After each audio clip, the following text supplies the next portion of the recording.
এই সাপে একটা দুটা ডিম পারে না বেশি পারে ভাইয়েরা? দেখছেন তো ভাই, আপনি ডিম কারো বাড়ি ঘরে একটা দুটা ডিম পারে না বেশি পারে?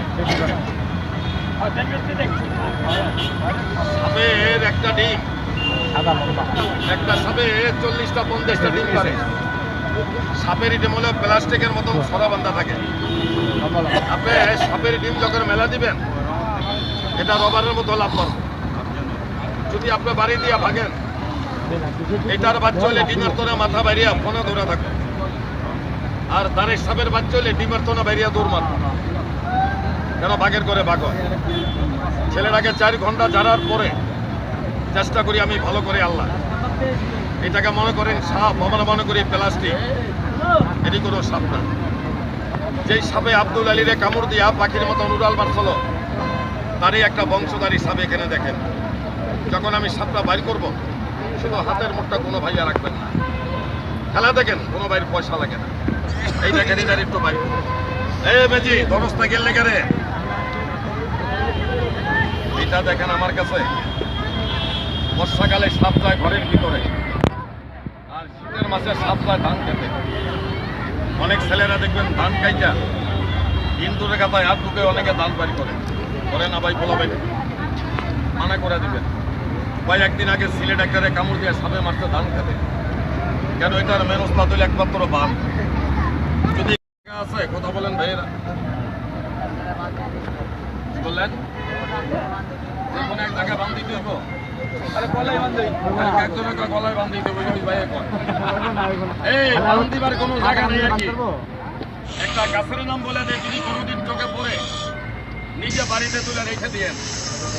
এই যে একটা সাপ, এই বাজি রাইতের বেলা পাড়া দিয়া দিতে বলেন, এই সাপ আমার পকেট থেকে তোরে 100 টাকা দিয়ে আমারে কামড় দিস না, মানবো ভাই? কি টাকা মানবো? 5 লাখ দিলে মানতো না। নিজে গাছটা তুলে মানি ব্যাগে রাখবেন, কামড়াইতো না।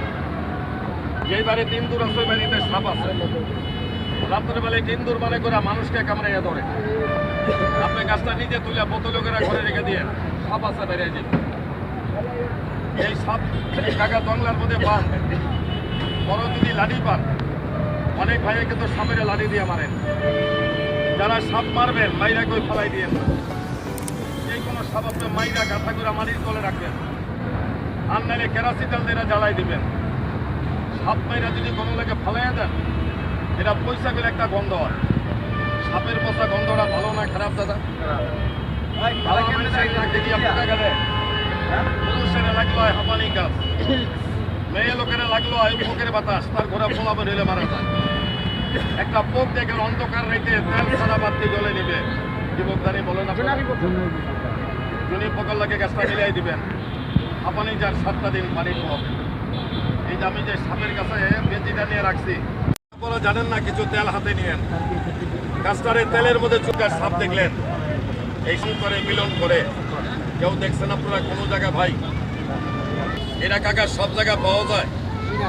যদি ভাগ্য বালায় 2-1টা গরু স্থানে পাইবেন, তাহলে এটা আপনারা দেখছেন, সে দেখছে সাপ লাগতো না, বোঝা গেছে। এখন আরেকটা বাড়ি করি, যাতে একটু ভিতরে যা। যারা একটু দিকে আসেন কাকার, একটু ডাক্তার সামনে দিকে আউকার। আরেকটা বাড়ি করি, আগের দিকে আউকে আসেন, কোনো ভয় নাই, একটু সামনে তাকে একটু আগের দিকে আউকে আসেন, তাকে একটু দিকে সামনে। অনেকে চিন্তা করে তুমি তো সাপ না চাও, আর আমি তো সাপ দেখলে ডরাই। যে তোমাদের কাছে লজ্জাপতি গাছ বলে, আমি কিছু পয়সা দিয়ে কিনে নেই, আমি গাছ বিক্রি করি। এতটি সাপ নিয়ে যদি আপনার বাড়ি আমি দেখাইতাম, টাকা না দিলে একবার চাইলে আমারে তুলে দিতেন। আমি এতটি লোকের ভিতরে এক ভাইয়ের কাছে একটা গাছ বিক্রি করবার সবার কাছে না। দেখি কোন জ্ঞানী, কোন দিলদার, কার গাছের উপরে বিশ্বাস। শুধু আমার এই বেজিটার আমি মাছ খাওয়াবো। আমার এক ভাইয়ের কাছে আমার একটা গাছের মূল্য ছিল, আমার 5টা টাকার দরকার। 5 টাকা তোর মনসাধ্য হয়। তুমি ভাইয়া যে কোনো একটা কাজে হাত দাও, কাজটা ষোলো নয়, চেরে না, বাধা থাকে। বুঝলেন? আর কাছে যারা দিবেন মানে এমনি ঘরে যাচ্ছেন সব দিকা প্রত্যেক কাজ হলে যাবি, কাজটা হলে যাবি না। ভাই দিবেন হাতটা মুখ করে না, এদিকে এভাবে ধরে করেন না 5 টাকা আপনি এদিকে কাউকে এন না করোনা জ্ঞানী সাপ